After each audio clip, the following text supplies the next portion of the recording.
All right. Now we've got audio. Let's go. Let's go, fam. All right. As promised, I am back this time doing a little art. I'm going to call this proof of work. I am really so tired of people saying that AI artists are not artists. That nothing could be further from the truth.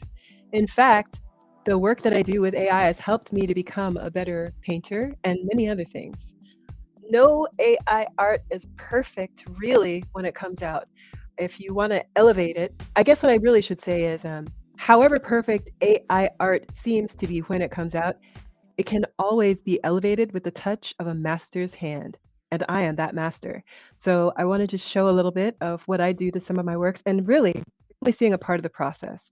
I'm just going to do some finishing here and show you how I put some of the animations together.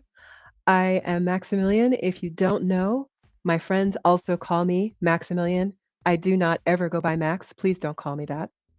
And I'm an I am totally, totally uh, just passionate about interactive art right now. I'm like interactive art obsessed at the moment.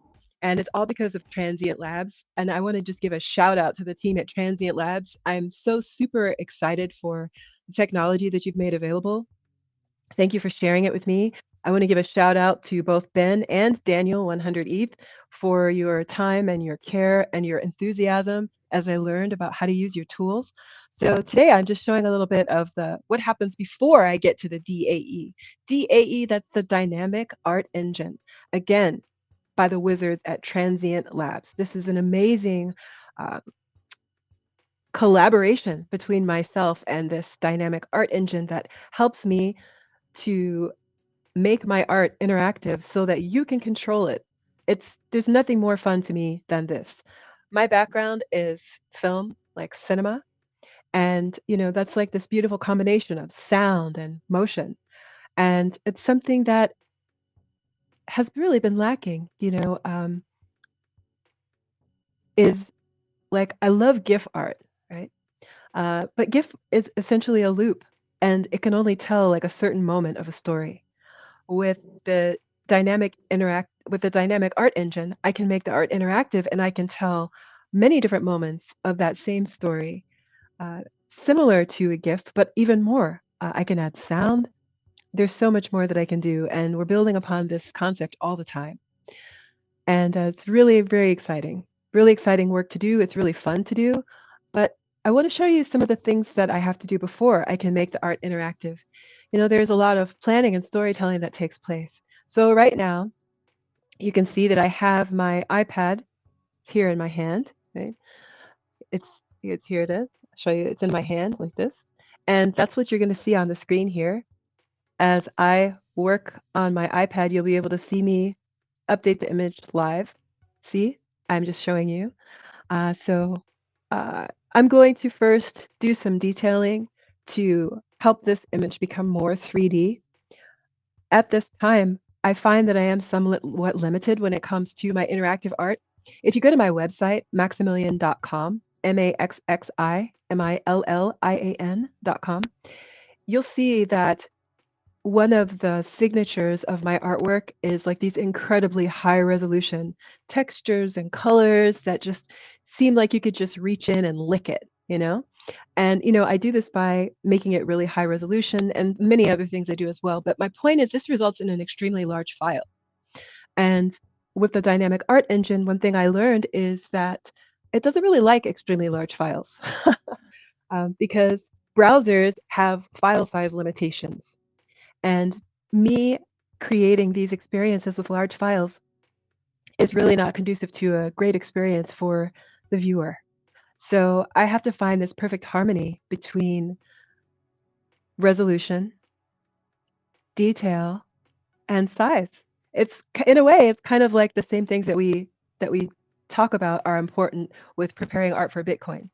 As it happens, some of the art that I prepare in this way may go on Bitcoin, and the reason for that is actually working around this file size constraint. So like with the dynamic art engine, it's not that the engine is constraining the size. I'm limited by the browser. Every browser has, um, you know, basically If I use large files when I'm trying to do this, um, it takes too long to load, and certain actions they just don't work smoothly. So I think it's probably more important to have a good experience.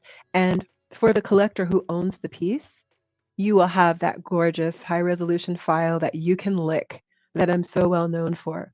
Because if you're wondering how I'm going to do it, it's because, and how I'm doing this is these tokens will be minted on the Transient Labs 7160 smart contract. Why is this so special? It's special because the Transient Labs 7160 smart contract makes my art dynamic, which means that I can continue to add new versions of this dynamic or of this interactive artwork.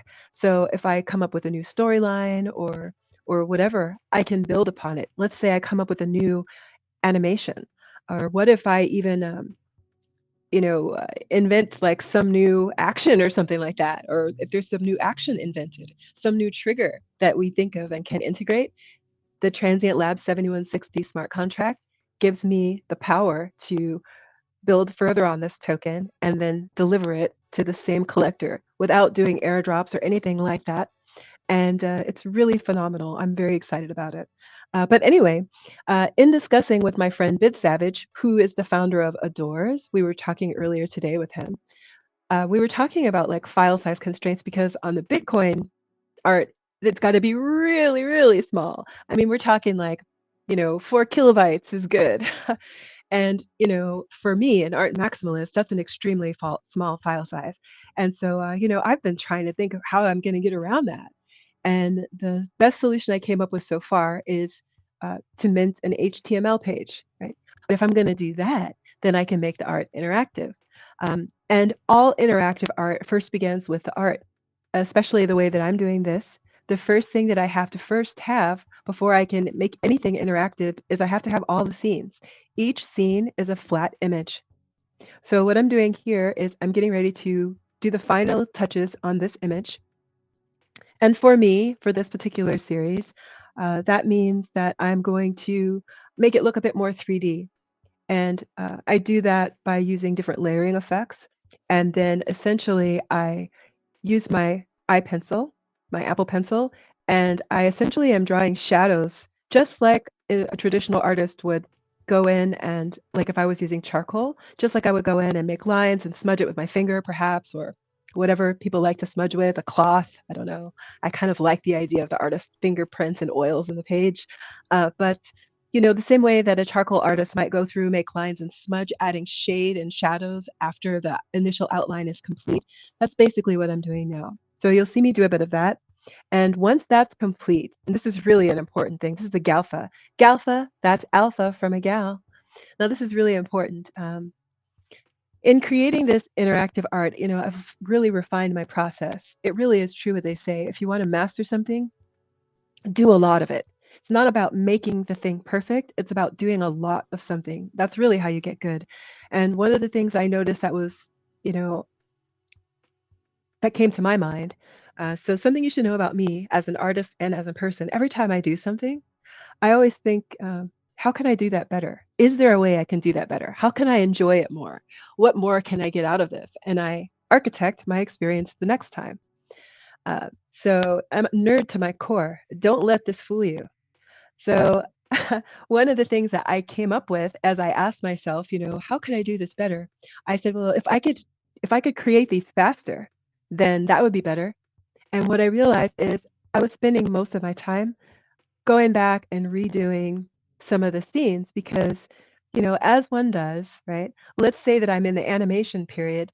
Now, the animation phase, when I'm in the animation phase, I've already got my foundation set and I'm only changing the parts of the scene that's going to move. Okay. Essentially, I'm animating frame by frame, right? So I'm creating a new frame. And so what I was doing is just mindlessly, maybe doodling down here, changing a little something that wasn't the animation. And when you do that, what happens is when you put it together as an animation, it creates anomalies in the image, which is not necessarily a bad thing, but it should be deliberate. It should be intentional. It should help tell the story, not be a distraction. So if I'm telling the story of, I'm making the character look at you, maybe this particular animated frame, that's the first thing I'm going to do is I'm going to have this character, this main character, she's going to look around. She's going to look at different things, right? But it's all about her eyes. If I make a bunch of stuff happening at the same time, you may not catch the eyes moving.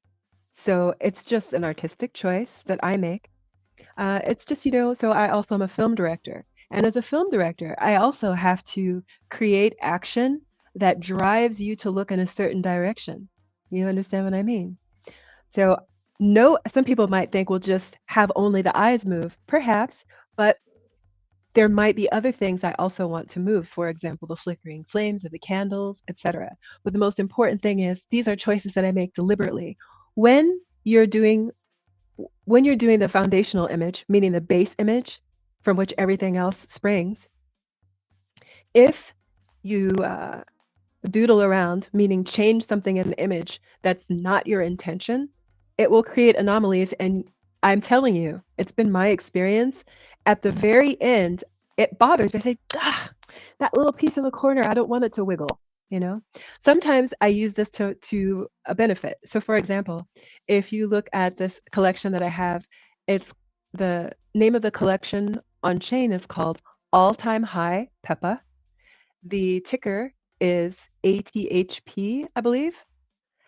This is on Transient Labs. You'll see the tokens there called You Are Friend, and you'll see a token there called We Are Here Friend. Okay, that's the collection that has these animated Pepes. Okay. Um, when I was working on this collection, it was just something that was happening. I was working with a scene that had fluorescent lights. And in real life, fluorescent lights, they do flicker. There are anomalies. And so in that instance, my mindless doodling, it really worked. And so it turned out to be really cool.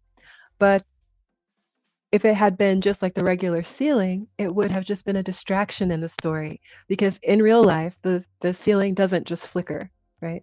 So it was a distraction, and I went back and I wanted to redo those foundations again. So the GALFA is when you are creating your foundational image, meaning the base image from which everything else will spring, make it the way that you want it. And then don't change the parts in the image when you're animating that aren't meant to move. That's my thing. So right now I'm going to just really go in and I'm going to spend a lot of time with this image, and I'm going to bring out all the details and use all my secret skills. So if you watch this and you pay attention, you may learn something. Maybe you won't, but you may learn something that will help you elevate your own uh, making things look more 3D.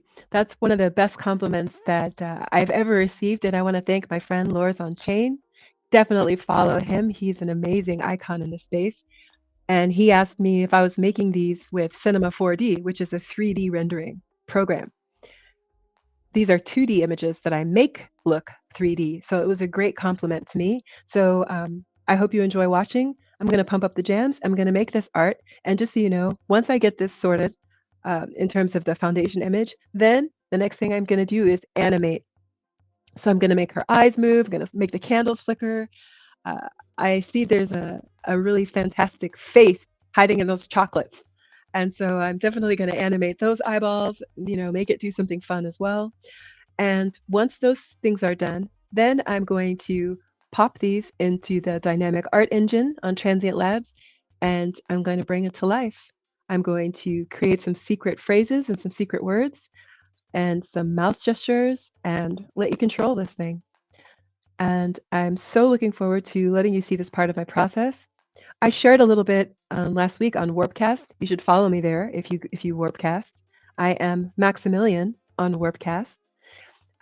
So I shared a little bit of my process behind the scenes, and a friend of mine, shout out the dude, uh, said he really enjoyed seeing it. So I thought I would share a little bit more. Without further ado, let's rock.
Now, you might be curious about what I am doing, and I want to just give you some insights here. So what I've done is I have created a duplicate of this layer, and I changed the blend mode to multiply. The reason why I've done this is I want to create some shade, some shadow. This is how I make my images look so 3D. And I do a lot of this. I'll do it again and again until I get the right lighting and shadows. So the shadows and shading has really already been established. I'm really just like accentuating the things. I'm really just accentuating depths. Very specifically, I'm accentuating depths. So when I'm done with this, if I were to turn off the image and just show you the mask, you will still see basically the same image, um, just done in line strokes.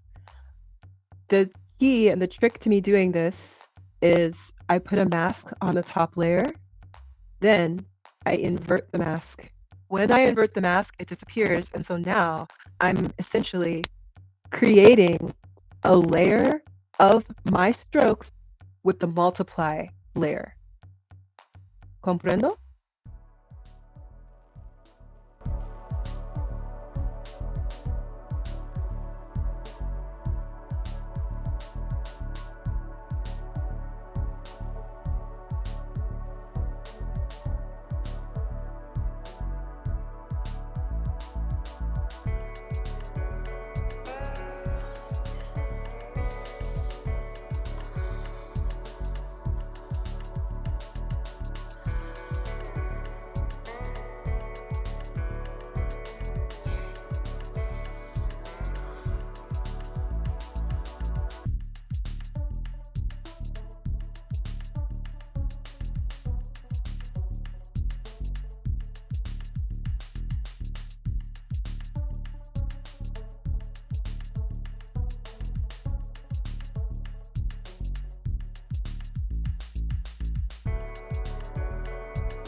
Okay, so I've added some detail as I promised I would. And now let me show you the difference. Now, this is very subtle, but with animation, subtlety really does make a difference, especially if you're just joining me now. I explained to you earlier that, creating interactive art has been a challenge for me in many ways because I'm an art maximalist. So I'm all about like textures and all these things. They really create a large file. But with interactive art, at least the way that I'm doing it these days, large file sizes are not really conducive to a great viewer experience. And so, whereas normally it's my process to upscale these images, that results in large files. And so, I want to create as much detail and contrast as possible without increasing the file size. And one of the ways that I can do this is by just going in by hand and creating extra detail with shades and shadow. So I've done that. And like I say, it's subtle, but it definitely makes a difference. Let me show you. I'm going to turn off the subtle shading that I did, right? It's just like a tiny accentuation, but to me, it makes a huge difference. When I look at the image, it makes a huge difference. When I stand back, the further I am away, the more it makes a difference. I'm going to put it back in. So just look at her boobies, right? Look at her boobs. One of the things I accentuated was I added just a little shading around the breast, right? Bam!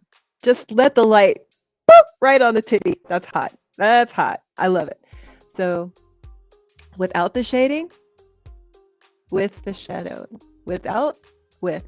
It also helps me accentuate. So like you see the picture right now, it's like all that in the back is pretty. But when I do this, it takes some of the focus off of that image in the background. That image in the background in this shot is not that important. It's all about the character.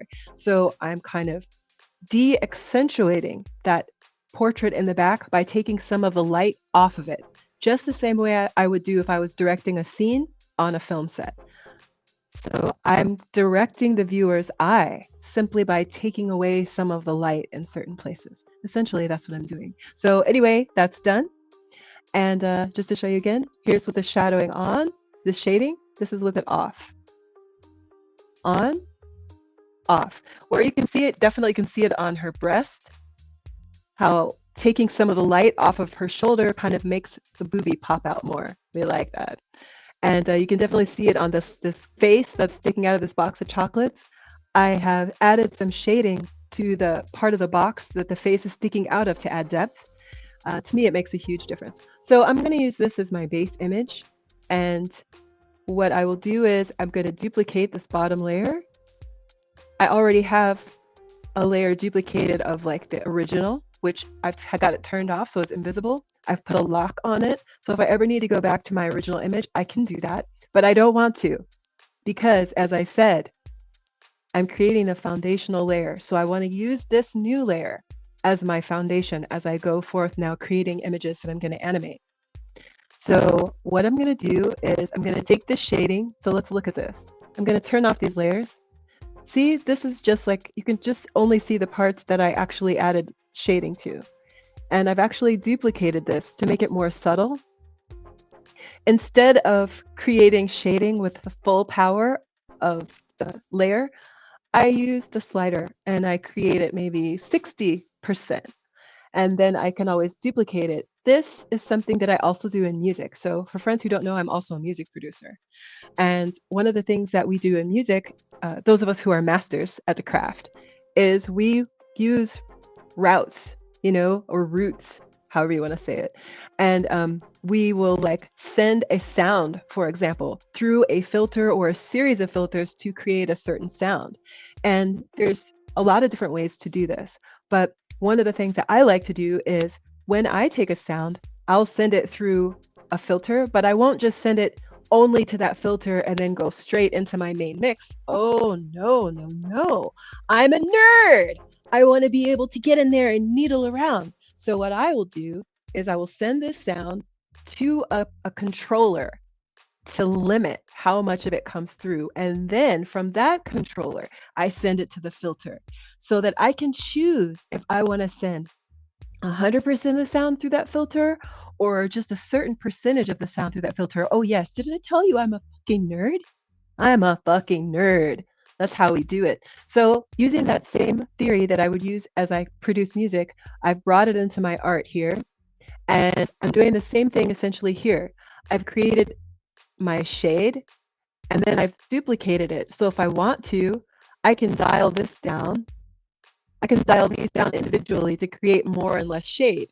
It's like very, just like, might not seem discernible, but it really does make a difference when sometimes something's a little bit too dark or something's a little bit too bright. Not only can I control it, but I can control it twice. So these are both layers that I've used.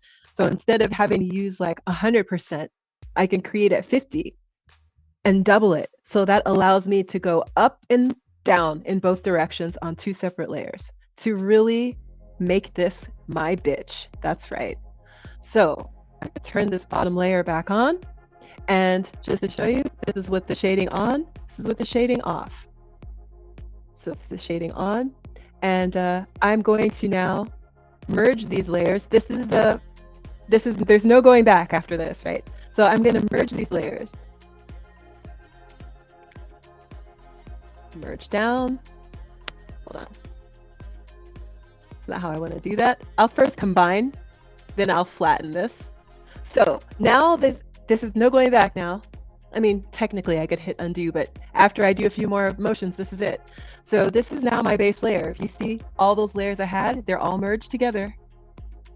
And if I turn it off, the entire layer, including the shadowing and shading I've done, has disappeared. So now this is really important. I have this other layer. I'm going to just show you. The layer that's underneath doesn't have any changes to it. It doesn't have the shading or the shadowing. I'm going to turn off the top layer that I've edited with you and show you what's underneath. See how all the lights and everything come back? So this is like, I'll call this the base layer. I'm going to call it the base. It's really the original, the OG layer. Let's call it what it is. And I'm going to turn this off and I'm going to lock it because I don't really want to use it now or anytime soon. I don't want to start messing with it and start thinking it's my foundation layer. So now I've made a second layer. I'm going to call this bottom layer my foundation. And I'm also going to turn this off. Now, this layer, layer 1, is the layer that I'm going to use to create the first animation.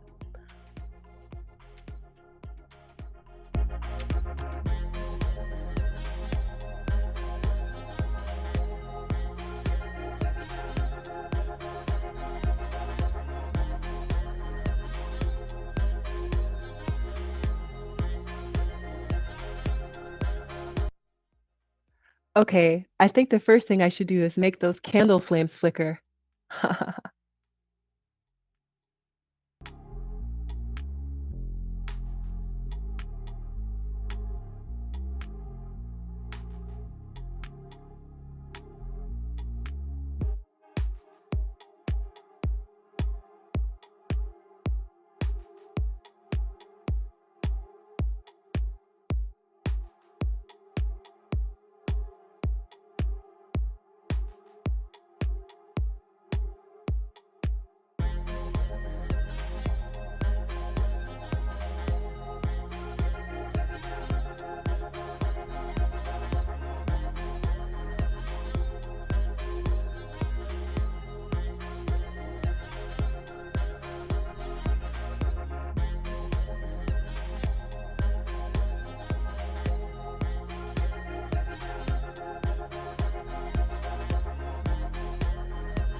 Okay, so that's a good start. And what I will do to make the flame flickers look more natural is I will add a few more flames. And you see that I took the time to animate each of the candles on their own layer. And that's because I actually love candles. You probably can't see it, but I actually have a candelabra just like this sitting on my desk right now. I'm not going to show you the candelabra because it's like too cumbersome, but I can hold on. As my receipt, here's one of the candlesticks just to show you. I'm not lying. I actually love candelabras. They're in every room in my house. And so, I always put some of myself into each of my artworks.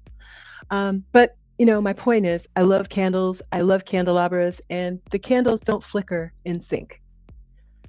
If they do, you probably got a ghost or something exciting like that, but they just don't. So I want this to have that level of realism as well. So that's why I took the time to animate these candles separately. Here's what they look like right now. And what I'm going to do is I'll add a few more frames so that when these candles flicker, they look less choppy. And how I'll do that is by just adding some frames in between. So I'm going to do that. It shouldn't take long. And then we'll figure out what to animate next.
Okay, so what I'm going to do is I'm going to do this last candle, and then I'm going to go back and do a third pass to add yet another set of frames.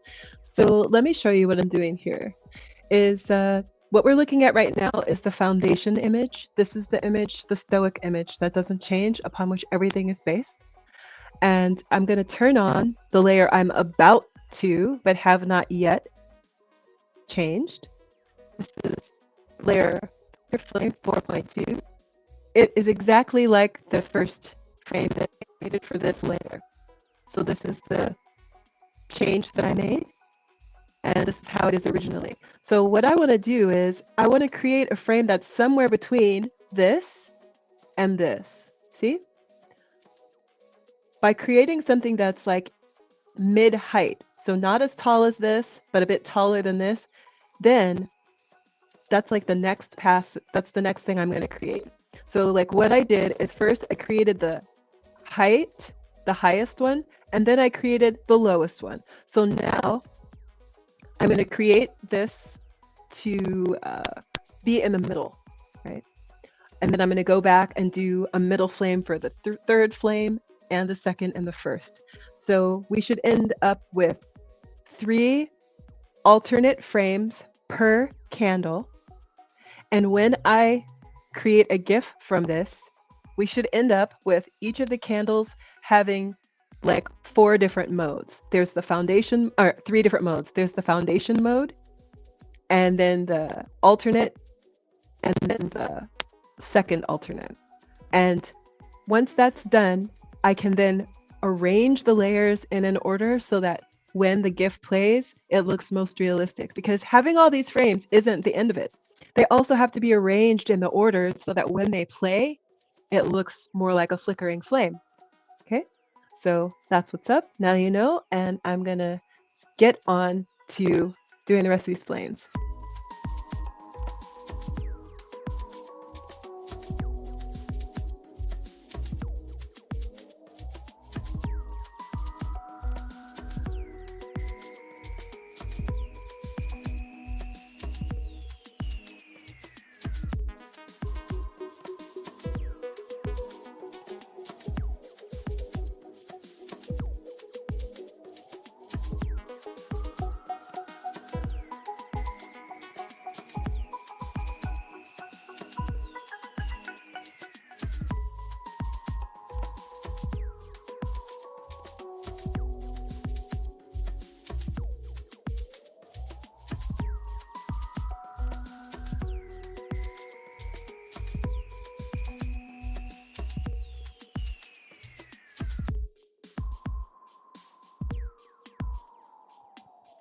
Okay, I'm buying this. I'll buy this one. So this should be good. Now let's test the other ones and see how they fare. Let's look. Oh yeah, this is working for me, right? It's a really small detail in the background, but this should serve our purposes. After we check these, we'll see what's up.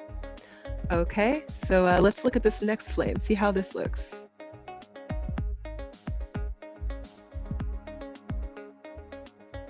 Oh, I see an issue here. So remember I talked to you about having anomalies show up. So I just see an anomaly. See, the next flame is also being affected. I knew this could happen, right? Now it doesn't have to be a big deal because flames that are next to each other do affect each other. But this is not really the effect that I, as the master, intend for it to have. So what I'm gonna do is I'm gonna fix this, all right? So let's see, this is the layer where this other flame to the left is being affected, and I really don't want that. So what I need to do is I need to put a mask over this flame so that the candle next to it is not so affected. But I'll come back and do that, right? Right now, let's finish working on these candle flames. Right? I have ADHD. When you have ADHD, you have to sometimes acknowledge the next step, but stay focused on what you're working on. So I find that really helpful. So let's see. Yeah, I could tone both of these down. All right, let's do this. So right now I'm on Flicker Flame 3.2, and I want to make this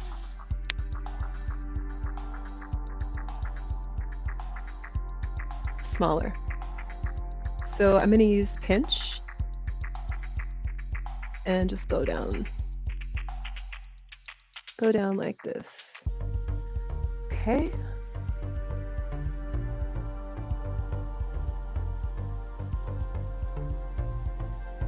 okay. This one, I don't like this one. I gotta fix this one right here. I'm gonna do this now. So let's see. Maybe I'm gonna push this flame around a little bit.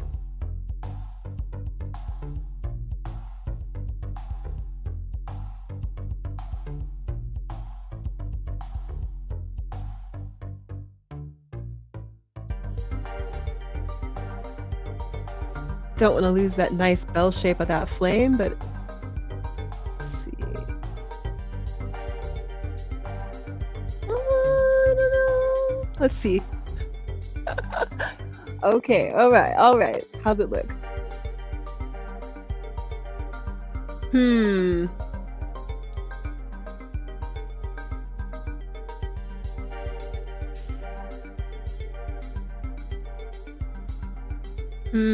I don't know. Maybe it'll be okay. This is a very tiny detail, right? So we're gonna let it ride for now. Let's go to flame number 2. This one's doing cool. Let's see how this one looks. Okay. Yeah, I'm happy with this. Do you see how this is working out? Yeah, this is fine. This works for me. That flicker flame number 3, gotta have to go back to that. But for right now, let's check this number 1. All right, so we are. Uh-oh, I see an issue. So on this one, I feel like the top of that flame also needs to move. So let me adjust that now. Just gonna push it down.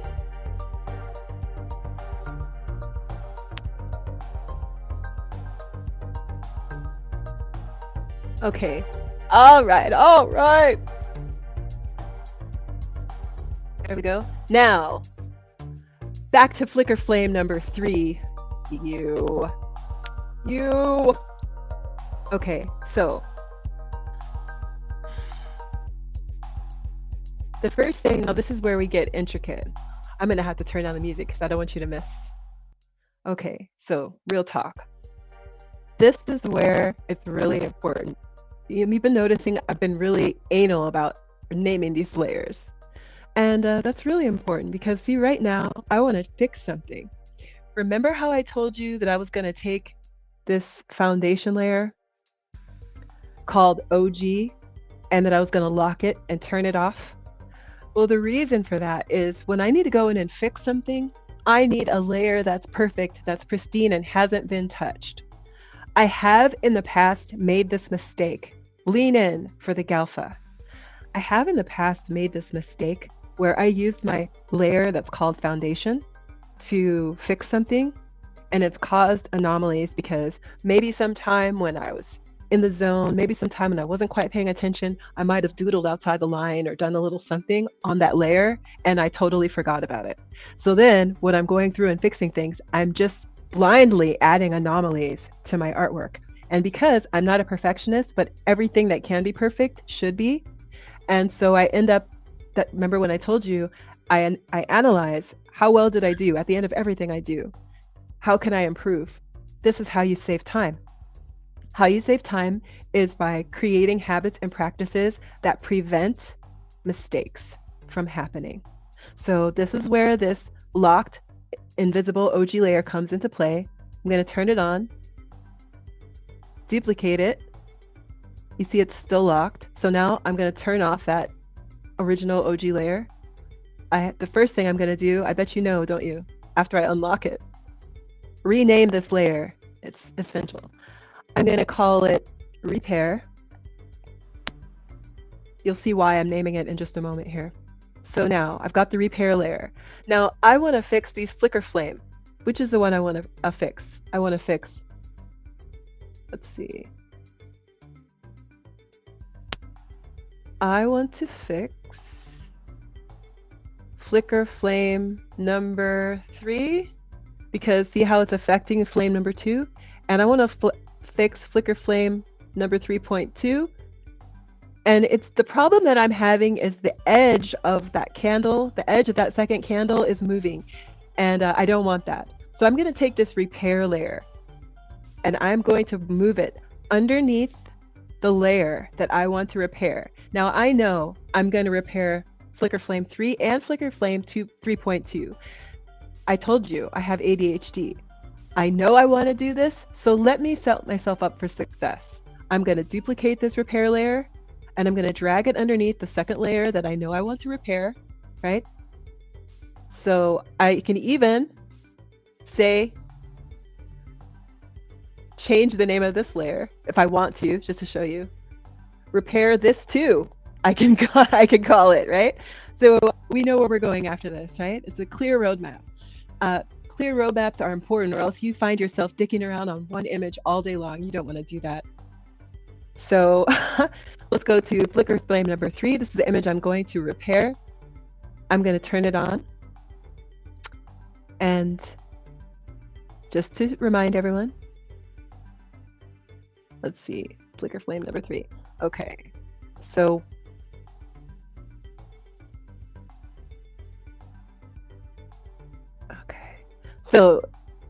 the thing about this is I only want to change a little corner right here next to where this candle is. I don't want to change anything else in the image, right? Now, the OG layer does not have my shading on it, right? So this is not a situation where I would want to mask a piece of it and then use the rest of the image. I only want to show the candlestick portion. This is really important, but you're going to see as I do this. And maybe I'll make a few mistakes to help us learn more along the way. Okay. So right now, this is the layer that I'm working on, this one. When I put a mask on this layer, let's see. Let me just check something real quick.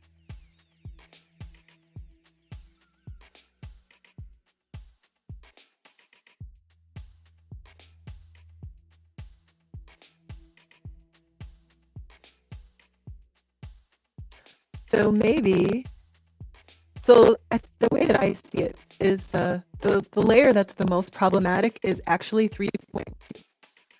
So what I'm doing now is I'm going to toggle on and off between Flame 3.2 and my foundation layer. Remember, the foundation layer is the layer that has my edits on it. This is the perfect edit. It's not the same as the original image, which is called the OG layer, because remember the foundation layer has all the shading and shadowing on it. But I only did shading and shadowing on like the picture frame, my subject's breast, these chocolates. The candle is not affected in this. So it's safe for me to use that to fix this over here. And that's what I'm gonna do. When it comes to fixing things, you never know when you're going to run out of time or something will come up. So when it comes to fixing things, I always fix the most egregious thing first, right? So I'm going to fix this layer 3.2. And for friends who are just joining, this is what I'm doing. I am fixing this at 3.2. There is this anomaly that's happening where the flame next to it, flame number 2, is shifting in a way that doesn't look realistic to me. I don't want that.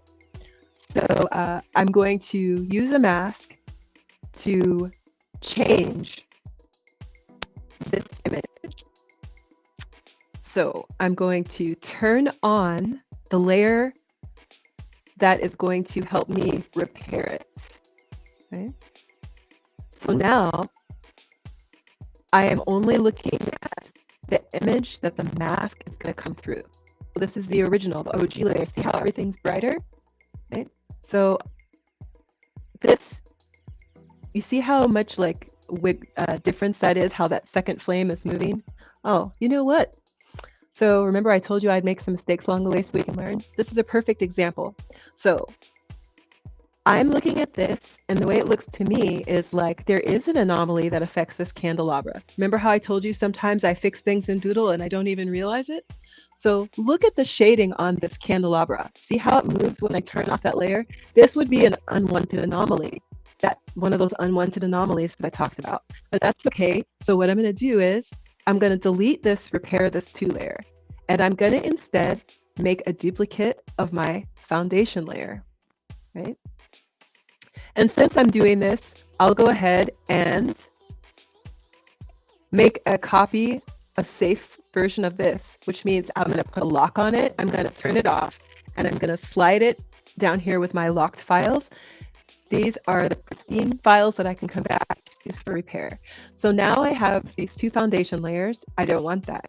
I need to change the name of this layer to repair 3. I'm going to say repair flicker flame 3. Okay, so I know what I'm doing. I know where it goes. It's going to go right underneath my flicker flame. So now this is better. Okay, this is more what you want to see. So I'm toggling on and off the layer that I'm going to repair. What's underneath is the layer that I'm going to make it look like. So what I want to do is use a mask to, oops, what I want to do is use a mask to hide the part of the candle that's moving that I don't want it to move. Right? So let me do that. What I add this mask, it is going to hide this part of the image showing what's underneath. Then I'm going to merge the mask, and it's going to create only the part that I've painted over. And then I'm going to have to create another repair this foundation layer, drag it underneath, and merge all 3 of those together. You'll see. So let's go in now and use this mask. I'm going to add a mask to this, right? I'm going to change the paint color to black. Black reveals. And let's go in here. And I am editing Flicker Flame 3.2. And I'm going to do that by just, I'll show you first. I'm going to put the opacity all the way 100. Just first, see.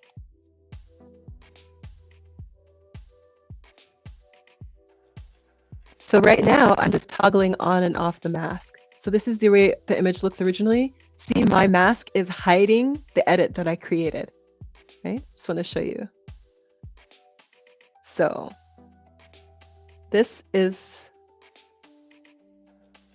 okay.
All right.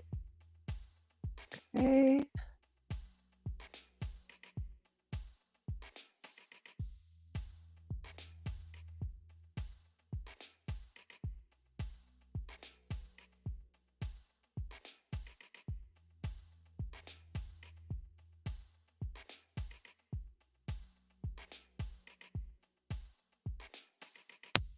Okay.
That's the desired effect right there. So now let's make sure we merge these properly and we can move on to the next step.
I bet you couldn't hear anything I just said.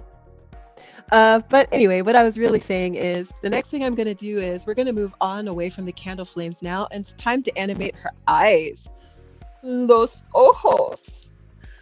But also, I realized I want to mess with this face right here. This face, I don't know, I fucking love this face right here. And I think what I want to do is I want to change what this face does. I want the face to change expression. To me, I know I'm going to do her eyes, but to me, this face changing expression would be even funnier. So let's go for this. But the first thing I have to do is organize my files, right? I got all these flickering flames. So this is a really good time to create the GIF that I want before I complicate things, right? Because if someone might be thinking, well, why don't you just, I'm going to collapse this layer now that we know it looks good. I'm going to go ahead and flatten it. I'm going to rename it. Don't worry, I haven't lost the plot, but renaming things is important. Flame. It's 3.2, I believe. Okay, so we've got everything labeled, everything's looking good. And this is the time now I need to go ahead and make that GIF. I'm just going to do it like this. Okay. Now I can make it slower or faster. This is going to, determine the realism. Is there a ghost in the room? Are the flames going crazy? You know what I mean? Or is it just kind of chilling? I feel like faster is a little bit more realistic. This looks good to me. I'm not trying to fool anyone to thinking through this cinema. It's a gift. People are going to understand that. So this is definitely good enough. You have to understand when it's good enough. I say to myself all the time. So I am going to export this.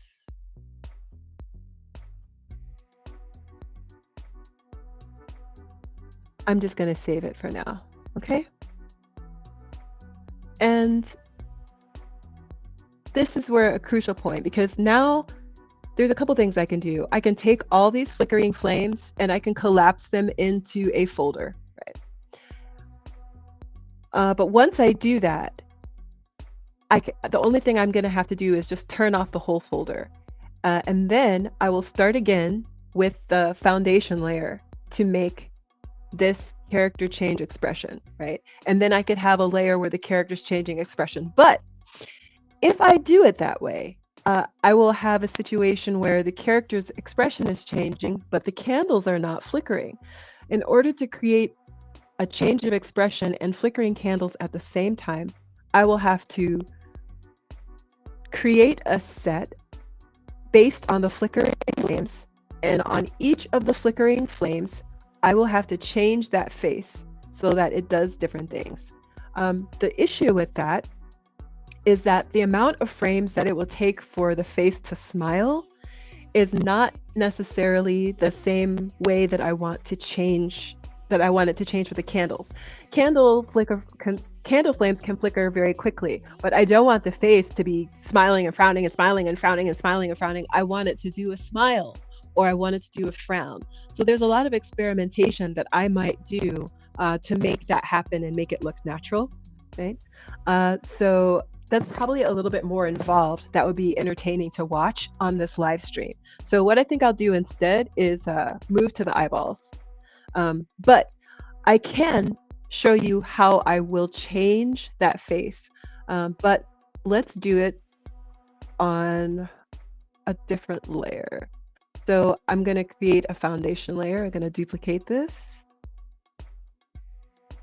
I'm going to move it to the top. And I'm going to call this Choco face. Hey! Face. All right. I'm going to turn off these other layers. And I'm even going to lock them.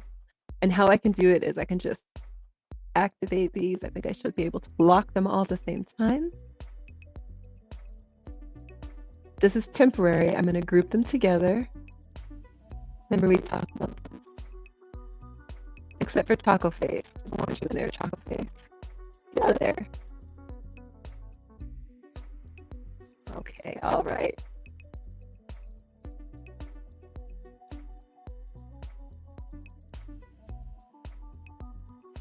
I'm going to call this Flickering Flames.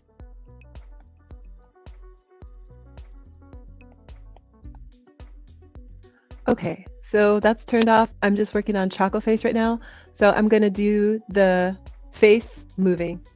And between you and I, maybe in this instance, what I might do to create the frame where to create the scene where the Choco Face animates, what I'm thinking I'll probably do is I'm going to create the face movement, and then I will take the face movement frames and I will take the flickering flames frames and I will layer them on top of each other. And then I will use a blend mode where the candles are flickering and the face is moving. But in order to achieve that, I'm going to use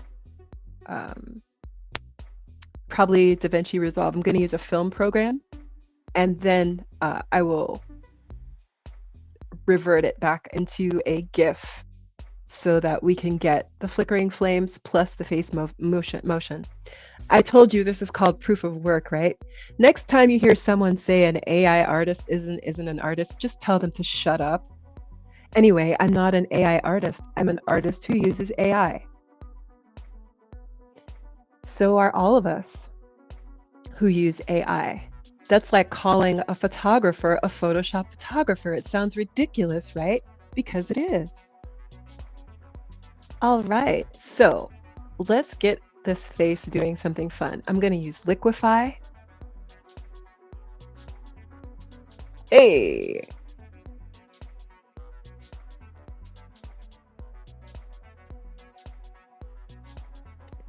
And I think I'm going to use Push.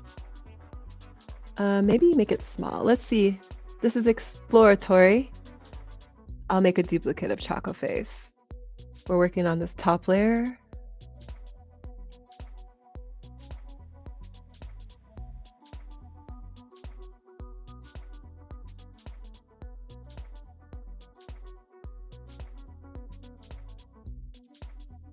Okay.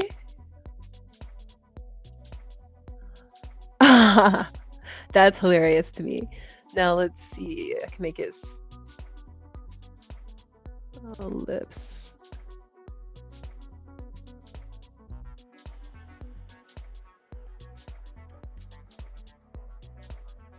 Yeah, what happens when you smile? Your eyes bunch up too. Oh yeah, he's grinning. He's like, he likes what he sees. He wants it. Oh. Okay. Now.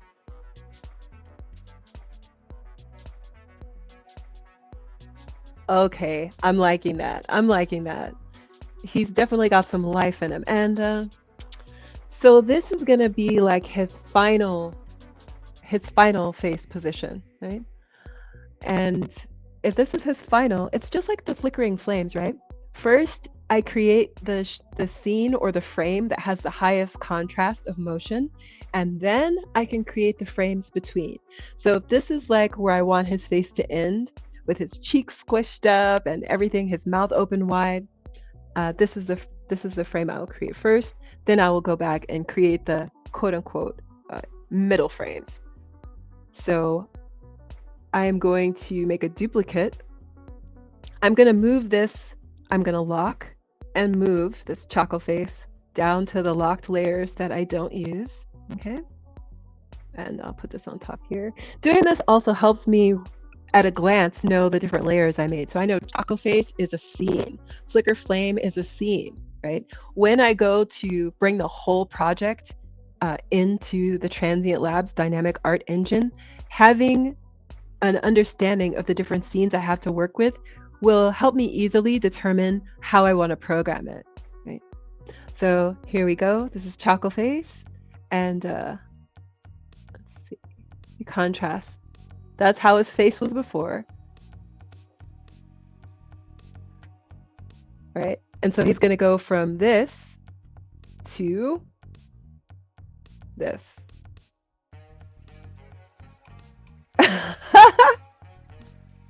Okay, so now I'm going to do the frames between. And what I'm doing basically is I want to get from here back to here. And so I want to make it look somewhat natural. Okay. So I'm going to start at the top and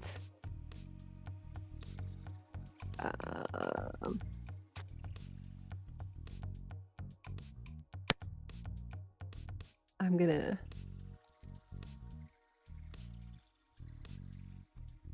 take his face back down.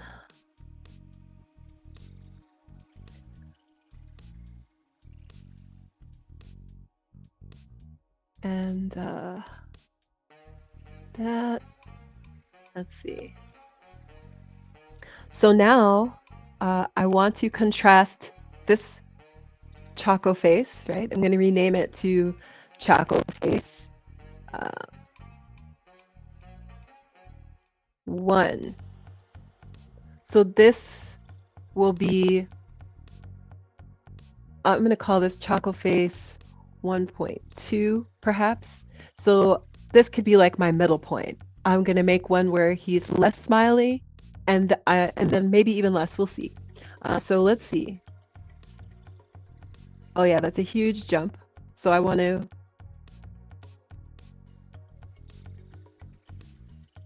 make it even less. So now I'm going to start with a Choco face and I'm going to move forward the animated look. So I'm going to unlock this and now I'm going to move toward that smile, but not as big. Right? Let's see. Maybe he's a little bit, hey, do I like you? Huh? So just to show you. Yeah, so this could be 1. Now I'm going to work quickly here, duplicate this. I'll put with the liquefy, make another. So now we've got this. We've got this to the, oh, hold on. Remember I told you it's all about the order. The order matters a lot. So let's see. That's double. Let's see what's happening here.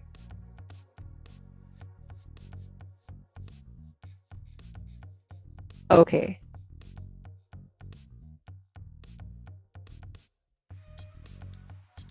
So this could be more.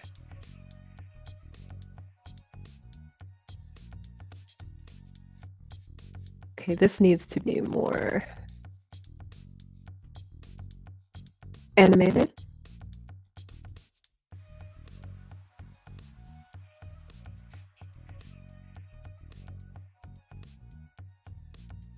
I don't want to do too much. Let's see.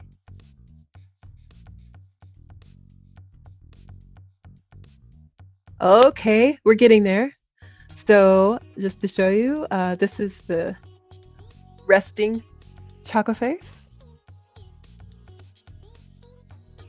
Let's see.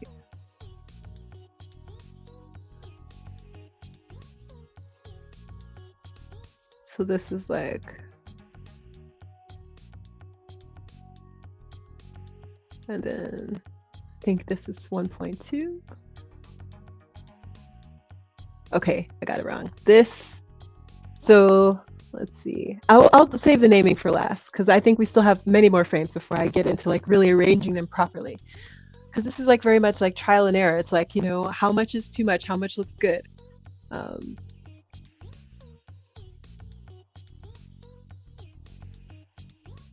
Yeah, that's good. And yeah, I think I want to put a few more frames here. This is good. I think I want to just have a couple more frames here. I think his mouth needs to open more. So we're gonna liquefy. Yo, his face, yo, it's so hilarious to me. Oh, you're so cute. All right. Yeah, this is good. Like he's going through some different expressions, some different emotions here. So let's see how this looks.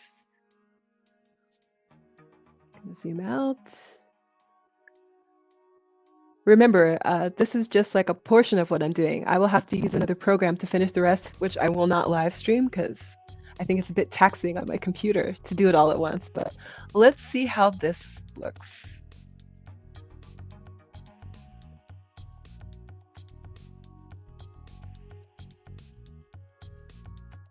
Yeah.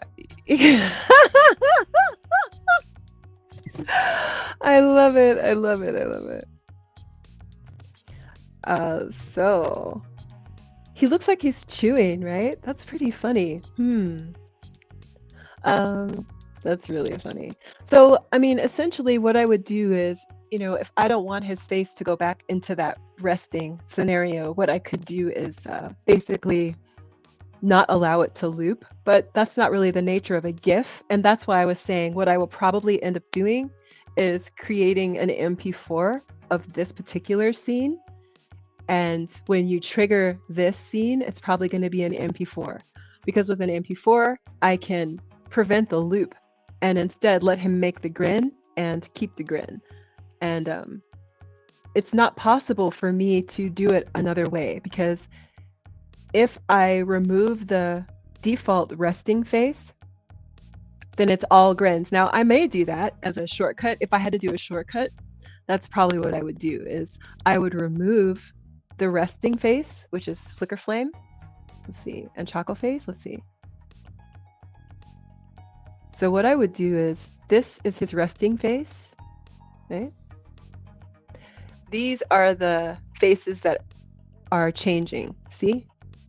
So as a shortcut, what I could do is take away the resting face and only make a GIF with these faces where it's more animated so that his expression goes from kind of smiling to smiling all the way, as opposed to starting at the default face. You'll see what I mean. Let's look.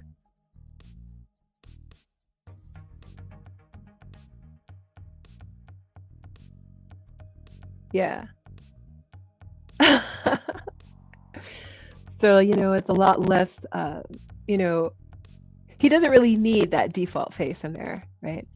When we switch to this mode, he won't have the default face anymore. So I think this is just one of those situations where it's a better choice overall, regardless of whether or not I end up making it an MP4. I think it's just better to take away that resting face. Now I can... This is so hilarious, yo. Look at that. He is so funny. Like he's talking some serious stuff or he looks like he's chewing. What is he eating? The chocolates around him? I just can't. That's so hilarious. All right. And as I say, so like if I move these layers around, it will have a different effect. I'll just move this one around just to show you. Right? It changes the motion of his lips a bit. Sometimes, so now to me, it looks more like he's talking, whereas the other way that I had them layer, it looked more like he was chewing, right? So like this is one thing I'm doing. Now, if I want to add some audio to this, I can make him say something when you switch into a different mode. And now that I've said it, I'll probably do that. What should he say? Tell me your ideas. But this is it. This is good for now. And I'll speed it up there because now he looks like he's talking. And I'm going to export this. I could use this. So, you know, to my mind, this could even be a stage within a scene. If I want to create a scene where he talks, and because he talks, she looks, this is something that I will need. So, you know, creating interactive art is a lot about storytelling. So I think this is all the work that I can do on this piece without opening other programs. So I'm going to close this. And let's see. Let me show you something else I've been working on. And show you this one here. I'm really pleased with this. This is going to be my next drop on Transient Labs. So here, see my journalist. I'm going to turn on these layers. And let me show you how this looks. I wouldn't have all these layers on. Hold on, I've got too many layers on. I need to turn off. Let's see.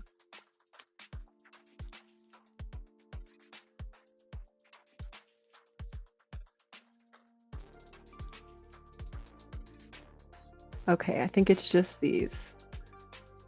As you see, I have like many scenes already completed here, so I just want to show you the scenes. Yeah. So I think there's a couple still that I have turned off, but on this, oh, let me see. Turn on these other layers too. I think there's one more. No. No. No. Yes. Yeah. I may need to rearrange these layers. Oh.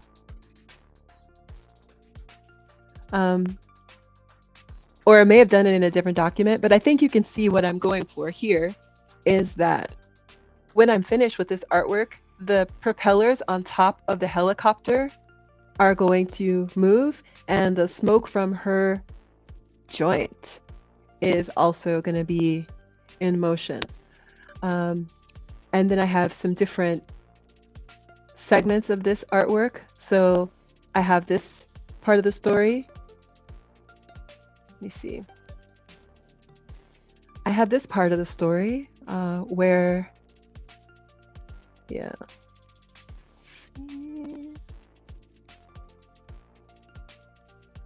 Yeah, okay. Yeah, so I have this part of the story, which is kind of like after stuff has happened and she's kind of on her own. A lot of the zombies have gone or been taken away. So let me show you here. And you can see that the chopper is spinning, her joint is flowing, the smoke is flowing. So these are just like some simple animations that I feel makes the art really fun. If you want to control it, for this piece in particular, because I have completed actually, I'm going to give you a little go. When I drop this piece, if you click on the artwork, when you're on the Transient Labs page, right? So first you have to be on the Mint page, okay? Once you're on the Mint page, I hope you'll expand the artwork. This works best on desktop or laptop.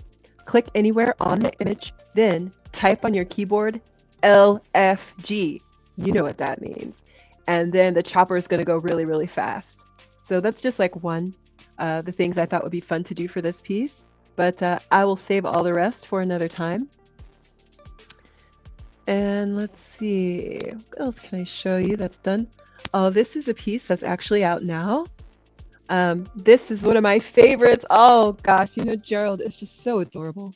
So this piece here, this is called We Are Here, Friend.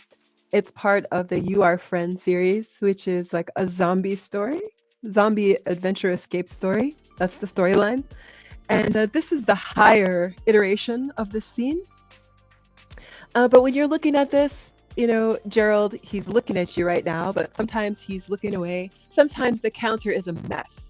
Sometimes the zombies are doing different things. So, I'm sorry, the little aliens at the bottom, they're doing different things. So you can control this artwork as well. It's actually up right now on Transient Labs, so you can check it out.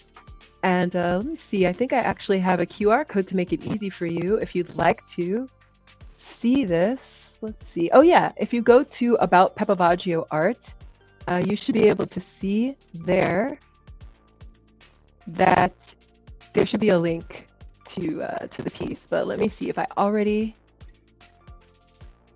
Here you go. Let's see. I think if you go here, you will be able to go straight to the piece. Made some other codes as well. But this is definitely, yeah.